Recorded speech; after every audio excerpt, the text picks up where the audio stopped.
Оу! Привіт, друзі! Мене звати Вова, ти на каналі BS Motors Auto. Як тобі вже відомо, великі проблеми, такі як втеча електрики та поломка бензонасосу, ми вирішили, а це означає лише дві речі. Перше, автомобіль вже виїхав з гаража і може їздити своїм ходом. Друге, настав час приступати до тисяч проблем, які є в цьому авто, і доводити його до нормального, адекватного, повноцінного стану. Поїхали дивитись!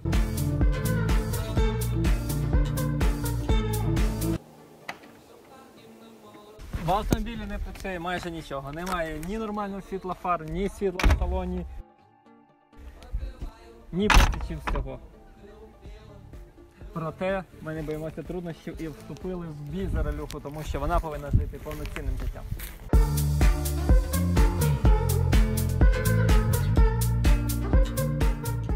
Найперше, за що взялись в салоні, це так звана борода. Виявилося, що вона тримається на безлічі гвинтиків, а всередині понищена підсвітка. Ну і на цьому відео, до речі, чудово видно, наскільки в салоні було грязно. Ну і відразу після цього ми приступили до пічки. Десь таке чувство, що сьогодні десь тримає. Корпус пічки був розламаний, це не дивно, тому що відкрити його та добратися до моторчика – це виявилось ціле випробування. Вийняли, почистили все і, о чудо, виявилось, що моторчик живий, а значить пічка буде працювати.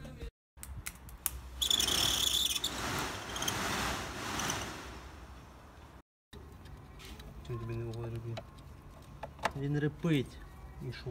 Як стара клуня. Нормально, то робить, бо ж знаєш, що новий вийде.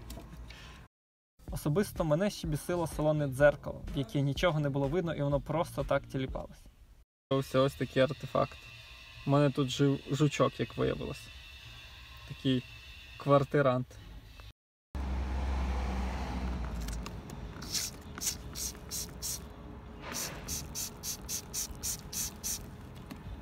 Зараз відмиємо і вже буде їм краще.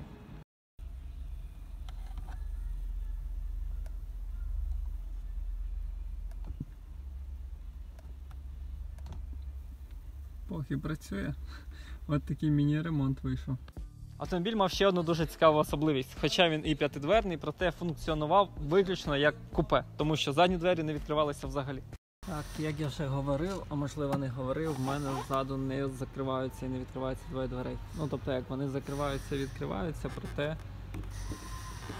ручки, замок не працює. Добре, що він хоча б заклинив у режимі, коли він закритий, і двері просто неможливо відкрити. Вирішено розібрати все і подивитися, що можна зробити, щоб двері знову відкривались. Ось майже все викрутив, ось останній друг сидить, який це все тримає, і он запчастини з дверей.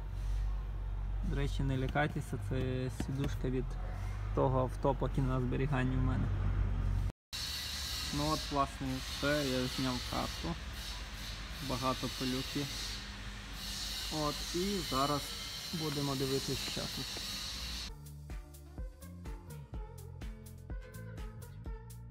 Так, а з іншого боку, тут у нас майстри тюнінгували ручку, щоб відкривати двері, і тепер вона тут на такій скрутці. Це також треба устраняти. Довелося, правда, вирізати ось тут такий саморобний пристрій для відкривання. Попередній власник прикрутив от так ручку. От, буду щось думати, що там робити далі, і дивимося, що там з замком. А з замком, вірніше, з ручкою, там біда, тому що вона відмовилась відкручуватись і розлучатися з дверями. І лише болгарська музика допомогла розірвати цей приржавівший союз. Нарешті я добрався до магазину Метизів, купив декілька гвинтиків, і тепер кермо буде мати цю центральну частину. Перед установкою, коли почав ще приміряти цю серединку, виявилося, що вона тут знизу була нерівно вигнута. Тому я її виправив, і зараз ви вже побачите кінцевий результат. Якось набагато затишніше стало в салоні. Ну а тим часом з Піднебесної почали приходити перші ніщачки для ралюхи. В цьому, я думаю, пора завершити цей коротенький випуск.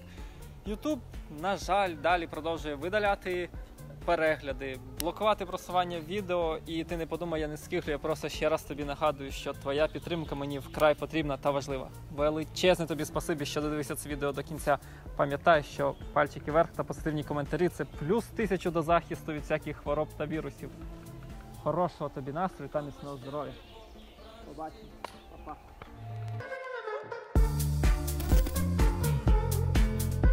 На каналі BS Motors Auto. І як тобі вже відомо, великі і глобальні проблеми, такі як втеча електрики та поломка чогось там, ми вже вирішили. Це все одно буде запасний кадр, де я можу говорити, що захочу.